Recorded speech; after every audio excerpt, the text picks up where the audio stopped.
Before the mission got underway, Staff Sergeant Colin Thompson briefed his unit about recent insurgent attacks in the area.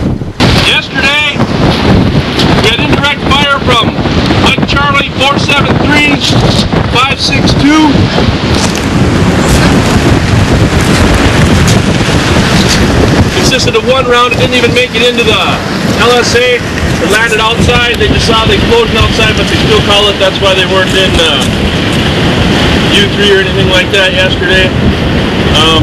Also yesterday at 2:15, small arms fire on a convoy, or actually, correction, small arms fire here on the fob.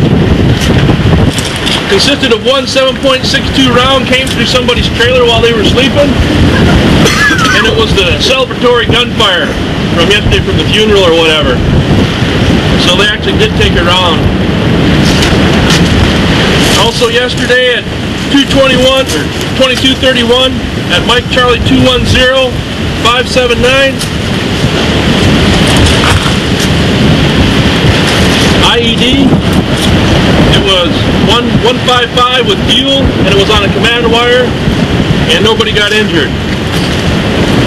A little bit earlier in the day at Mike Charlie 257-691.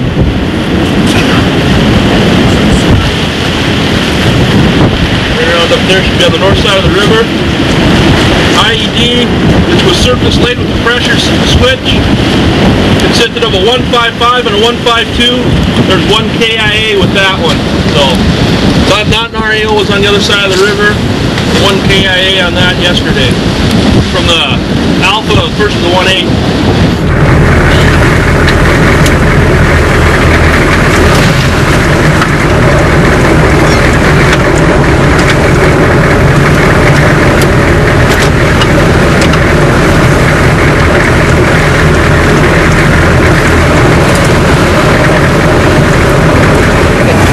Right now we're we're traveling approximately 40 kilometers an hour. We're scouring the sides of the roads for IEDs, any kind of explosives that'll hurt any of our convoys or civilian vehicles.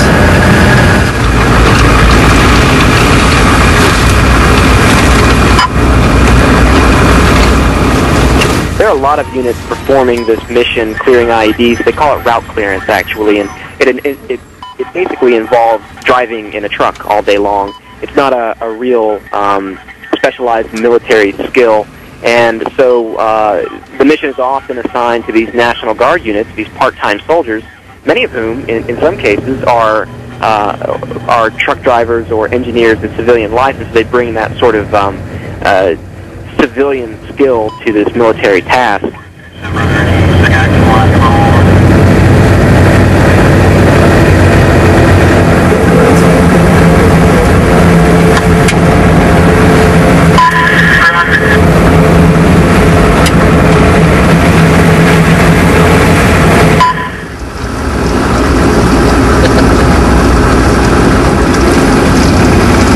One of the most dangerous jobs on these route clearance missions is the job of the turret gunner.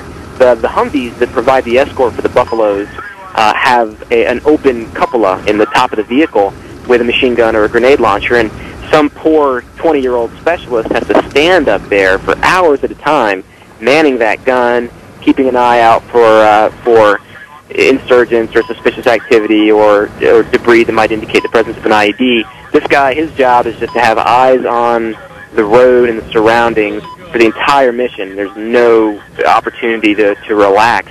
And if it's raining or if there's a sandstorm, if you're a turret gunner, you've just got to stand up and bear this for missions that can last as long as 12 hours. On the mission I was out with Alpha Company, it was raining and it was freezing, and this poor young turret gunner just stood up there and was drenched from 5 minutes after we'd left Anaconda. But he never complained, and he did his job despite the conditions.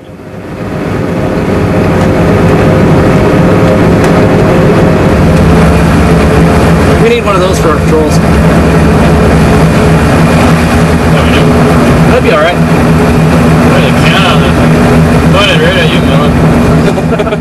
On the day I was with Alpha Company, it was a typical day. We found a couple of suspicious piles of debris and checked those out, but didn't find any actual IEDs.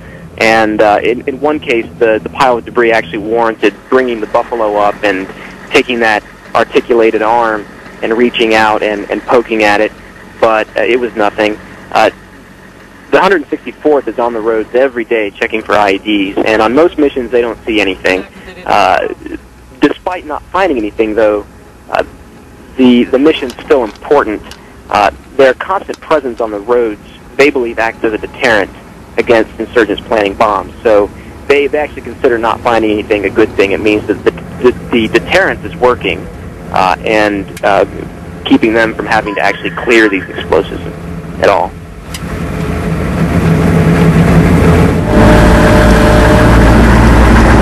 David Axe shot this video while embedded with the 4th Infantry Division near Balad, Iraq. You can watch this or other C-SPAN programming on Iraq by visiting our website. Click on the Iraq link at cspan.org.